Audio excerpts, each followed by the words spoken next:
మన కుటుంబాలు ఆశీర్వదించబడాలన్నా, మన బిడ్డలు ఆశీర్వదించబడాలన్నా, మనకు కలిగినదంతా దీవించబడాలంటే మనకి మనసు రావాలి. ఏ మనసు?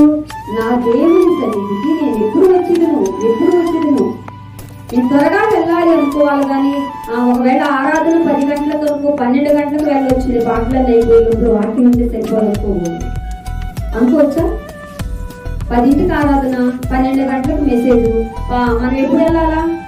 10ంటికి వెళ్ళాలా, లేదా 10:15కి వెళ్ళాలా, లేదా 9:10కి వెళ్ళి ఇంకా మంచిది, ఆశీర్వాదాలు. నిజంగా దేవుని సన్నిధికి ముందు వెళ్తే మనకు ఆశీర్వాదాలా కాదా?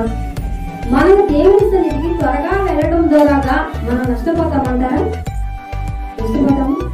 నష్టపోమని కదా.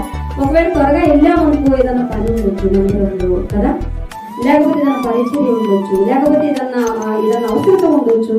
మనం పోవడం ద్వారా ఏదో చిన్న పనిగా మనం చేయబెడతాం. అది మంచిదంతా చెడుదంటారా? మంచిదే కదా.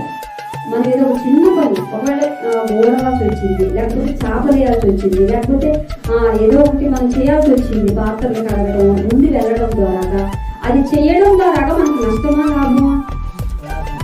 లాభమే కదా. అంటే త్వరగా వెళ్ళడం ద్వారా మనకి దేవుని యొక్క ఆశీర్వాదాలు వస్తాయి.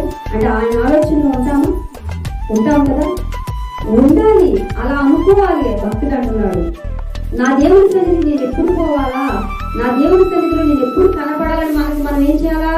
త్వరగా పనులు చేసుకోవాలి. కానీ మనం ఎక్కడేసిన పోవాలా అక్కడే సంవత్సరాలు తరిగిపోతున్నా, నెలలు తరిగిపోతున్నా, వారాలు తరిగిపోతున్నా, స్లోగా ఉండకూడదు దేవుని పనులు.